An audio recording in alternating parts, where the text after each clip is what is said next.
whoever believes in him will never die, but have eternal life. He is the way, he is the truth, he is the life. So put your faith in Jesus Christ, and your soul will never die. You have eternal life, forever and ever. You have eternal life. John 3:16 says that God so loved the world, he gave his only begotten Son, that whoever believes in him will never die, but have eternal life.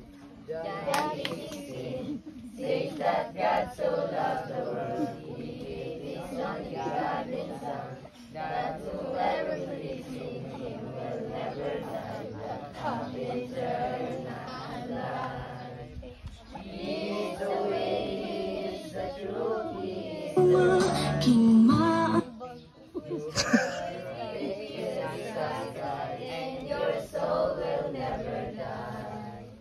You have eternal life, forever and ever.